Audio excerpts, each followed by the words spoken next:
I built a huge World War II German D-Day howitzer position out of Lego. And what's special about it, I've recreated a place which still exists. Welcome to a video about the Battle of Manoir de Brecourt. You are probably familiar with that battle as it was a major scene of the series called Band of Brothers. The original idea of recreating this battle came by Scott's Plastic. He recreated all the main characters in Lego and reached out to all of us to participate in his build challenge about the Battle of Brecourt Manor. The major German defense line consisted out of 4 10.5 cm field howitzers as well as 1 MG. As I'm selling this exact same gun at my online shop, I just had to go to my storage room and grab 3 more kits as I've already built one.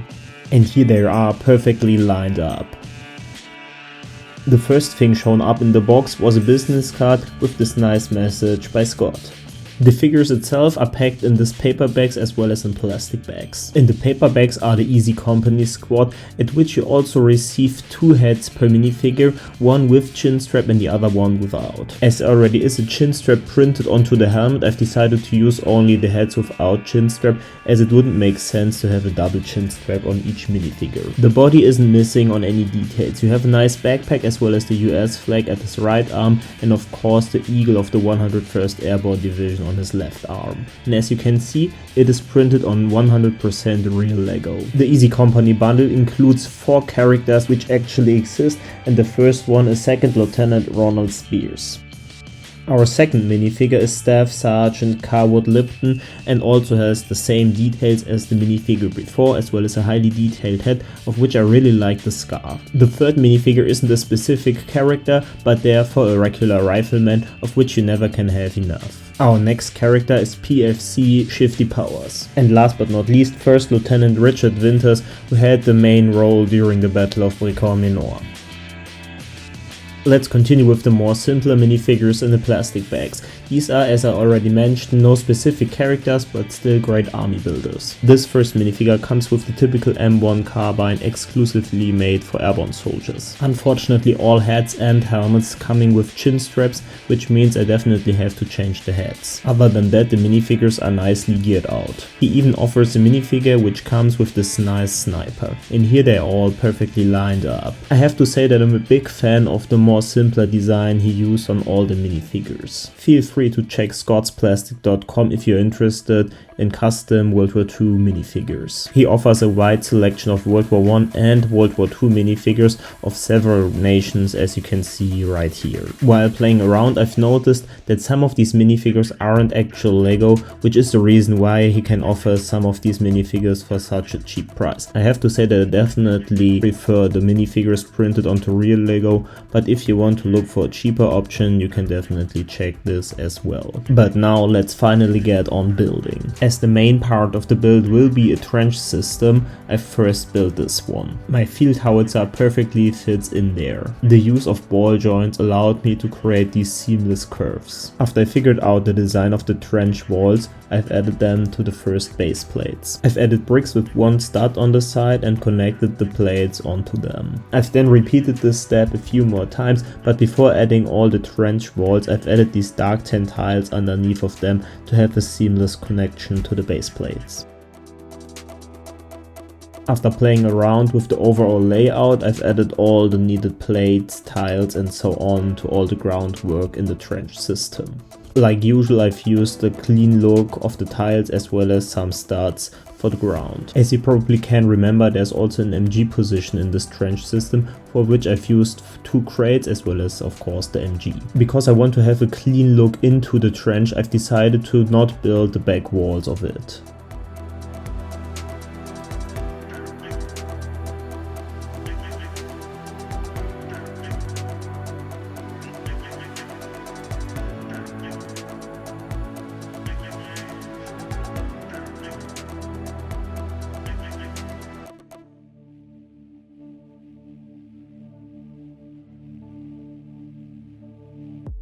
After connecting all the base plates, we finally reached the final size of the build, which is a length of 128 studs. I didn't plan to build such a big mock, but because I've wanted to include all 4 howitzers, it simply needed that size. And here's a first look at the complete trench system.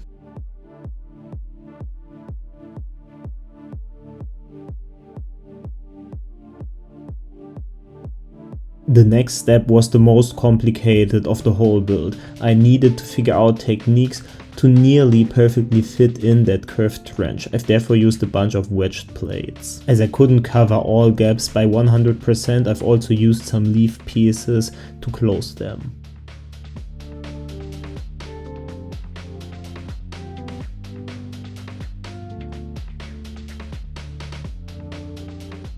Next, I've turned the mock by 180 degrees and added all the side walls, including this big black wall, which you won't see in the final build. Now I had to erase all that empty space by 3 bricks and added green plates on top of it. I have to say that the howitzer positions look so much better when there actually is some greenery behind them and you can really see where the trenches are.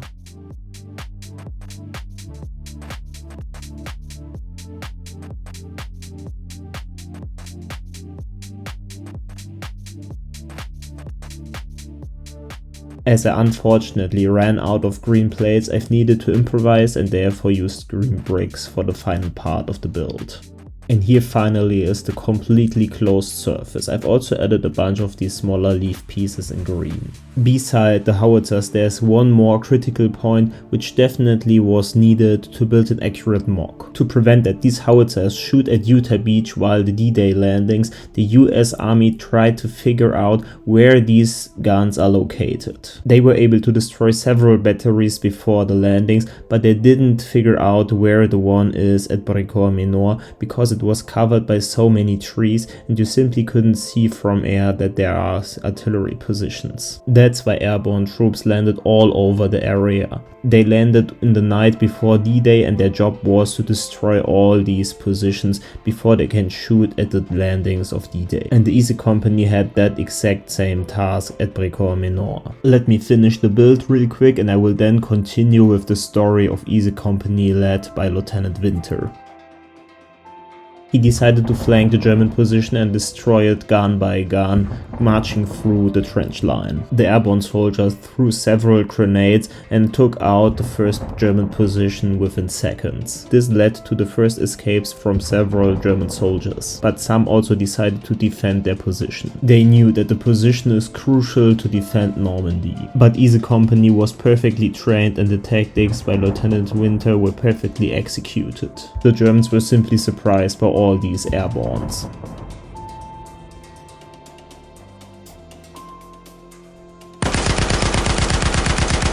All minifigures are on their position for now. This is the first wave of the attack, but let me show you the second wave and third wave of the attack in a second.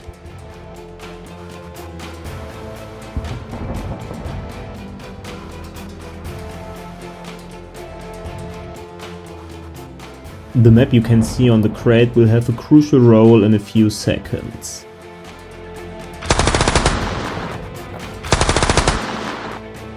Lieutenant Winter and his men took out position for position and once controlled, they knocked out all the guns. In the last position, Easy Company found a map where numerous German positions were marked. This map was crucial for the further success of D-Day. And this, ladies and gentlemen, was the story of Brecourt Manor and the Easy Company. Don't forget to like and subscribe and let me know in the comments down below how you like this new kind of video. Now go check out Scott's video and let us know in the comments who made it better. Thanks for watching and see you next time. Bye bye.